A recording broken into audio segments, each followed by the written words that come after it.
نحمدہ ونصلی ونسلم علی رسولہ الکریم اما بعد فاعوذ باللہ من الشیطان الرجیم بسم اللہ الرحمن الرحیم۔ معزز سامعین و ناظرین، آج ہم حضرت سیدہ خدیجۃ الکبریٰ رضی اللہ تعالی عنہا کی سیرت طیبہ پر آپ احباب کی خدمت میں کچھ عرض کریں گے۔ آپ مکہ کی ایک معزز، مالدار اور عالی نسب خاتون ہے۔ آپ کا تعلق قریش قبیلہ کی ایک شاخ بنو اسد کے ساتھ ہے۔ آپ کے والد کا نام خویلد بن اسد اور والدہ کا نام فاطمہ بنت زائدہ ہے، اور آپ کی ولادت عام الفیل سے 15 سال پہلے 555 عیسوی میں ہوئی تھی۔ حضرت خدیجۃ الکبریٰ کی پہلی شادی ابو حالہ تمیمی کے ساتھ ہوئی تھی، جن سے ان کے 2 بیٹے، ایک حالہ اور دوسرا ہند تھے۔ ابو حالہ تمیمی کے انتقال کے بعد آپ کی دوسری شادی عتیق بن عائد مخزومی کے ساتھ ہوئی تھی، اور آپ کی ان سے ایک بیٹی تھی جن کا نام ہند تھا۔ والد کی وفات کے بعد حضرت خدیجۃ الکبریٰ رضی اللہ تعالی عنہا تجارت میں مصروف ہو گئی تھیں، اور آپ مکہ کے لوگوں کو ایک مقررہ اجرت دے کر اپنا سامان تجارت دوسرے ملکوں میں بھیجا کرتی تھی۔ آپ کو کسی ایماندار کی ضرورت تھی، اور ان دنوں میں اللہ کے پیارے نبی علیہ الصلوۃ والسلام کو مکہ والے صادق اور امین کہا کرتے تھے۔ چنانچہ حضرت خدیجۃ الکبریٰ نے حضور نبی کریم صلی اللہ علیہ وآلہ وسلم کو پیغام بھیجا کہ اگر آپ میرا مال ملک شام لے کر جائیں تو میں آپ کو دوسرے لوگوں سے 2 گنا زیادہ اجرت دوں گی، اس کا زیادہ معاوضہ دوں گی۔ حضور نبی کریم صلی اللہ علیہ وآلہ وسلم نے اپنے چچا حضرت ابو طالب کے ساتھ مشورہ کیا اور خدیجۃ الکبریٰ کا سامان لے کر ملک شام جانے کی حامی بھر لی۔ خدیجۃ الکبریٰ نے اپنا ایک غلام جس کا نام میسرہ ہے اس کو ساتھ بھیجا۔ حضور نبی کریم صلی اللہ علیہ وآلہ وسلم سامان تجارت لے کر ملک شام گئے، دوسرے لوگوں سے نفع زیادہ کمایا۔ جب واپس آئے تو خدیجۃ الکبریٰ کے غلام میسرہ نے جو اپنی آنکھوں سے چیزیں دیکھی تھیں وہ اپنی مالکن کو بتائی کہ جب ہم قافلے میں جاتے تھے تو سورج کی روشنی سے بچانے کے لیے جہاں جہاں آپ جاتے تھے آسمان پہ بادل سایہ کرتے تھے۔ جب آپ آرام کرنے کے لیے کسی درخت کے نیچے بیٹھتے تھے تو میں کیا دیکھتا تھا کہ درختوں کی ٹہنیاں کٹھی ہو کر آپ کے اوپر سایہ کر دیتے تھے تاکہ آپ کے اوپر دھوپ نہ پڑ سکے۔ پھر میسرہ نے آپ کی صداقت اور امانت کا ذکر کیا جب خدیجۃ الکبریٰ نے یہ ساری کی ساری خصوصیات سنی تو دل میں اللہ کے نبی کے ساتھ شادی کرنے کا ارادہ کر لیا۔ چنانچہ خدیجۃ الکبریٰ اپنی ایک سہیلی نفیسہ کے ذریعے سے اللہ کے نبی کو شادی کا پیغام پہنچاتی ہیں، اور یہ پیغام حضور نبی کریم صلی اللہ علیہ وآلہ وسلم کی طرف سے حضور کے چچا ابو طالب اور خدیجۃ الکبریٰ کے چچا عمر بن اسد کی گفتگو کے ساتھ مکمل ہوتی ہے۔ رشتہ طے ہو جاتا ہے، ایک دن مقرر کیا جاتا ہے، حضور نبی کریم صلی اللہ علیہ وآلہ وسلم کی طرف سے حضور کے چچا حضرت ابو طالب، حضرت حمزہ اور دوسرے چند رشتہ دار حضرت خدیجۃ الکبریٰ کے گھر جاتے ہیں۔ حضور نبی کریم صلی اللہ علیہ وآلہ وسلم کی طرف سے حضور کے چچا حضرت ابو طالب عرب کے اس رواج کے مطابق خطبہ پڑھتے ہیں، اور حضرت خدیجۃ الکبریٰ کی طرف سے ورقہ بن نوفل واپسی کلمات کہتے ہیں، اور اس رسم نکاح میں حضرت خدیجۃ الکبریٰ کی طرف سے ان کے چچا عمر بن اسد، ورقہ بن نوفل اور چند دوسرے افراد شامل ہوتے ہیں، اور حضور نبی کریم صلی اللہ علیہ وآلہ وسلم عرب کے رواج کے مطابق 500 طلائی درہم حق مہر کے طور پہ ادا کرتے ہیں۔ جس وقت حضور نبی کریم صلی اللہ علیہ وآلہ وسلم کی حضرت خدیجۃ الکبریٰ سے شادی ہوتی ہے، اس وقت حضور کی عمر 25 سال اور خدیجۃ الکبریٰ کی عمر 40 سال ہوتی ہے۔ حضور نبی کریم صلی اللہ علیہ وآلہ وسلم سے شادی کرنے کے بعد حضرت خدیجۃ الکبریٰ نے ساری زندگی اللہ کے نبی کا ساتھ دیا تھا، اپنا سارا مال و دولت اللہ کے نبی کے اوپر قربان کر دیا تھا، اور حضرت خدیجۃ الکبریٰ وہ واحد شخصیت ہیں، وہ واحد خاتون ہیں کہ جنہوں نے زمانہ جاہلیت میں بھی شرک اور بت پرستی سے پاک رہی تھی۔ آپ ہمیشہ شرک اور بت پرستی سے بیزار رہی تھیں،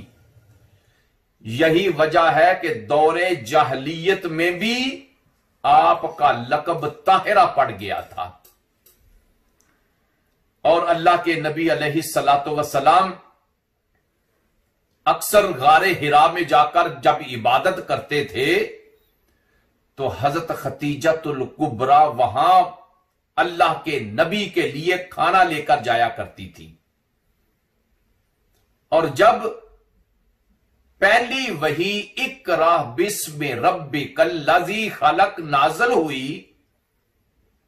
اللہ کے نبی واپس گھر تشریف لائے تو جن الفاظ میں حضرت خدیجۃ الکبریٰ نے اللہ کے نبی کو دلاسا دیا تھا وہ بھی ہمارے لیے ایک قابل تقلید ہے کہ ایک عورت کو اپنے خامد کو کس طرح دلاسا دینا چاہیے۔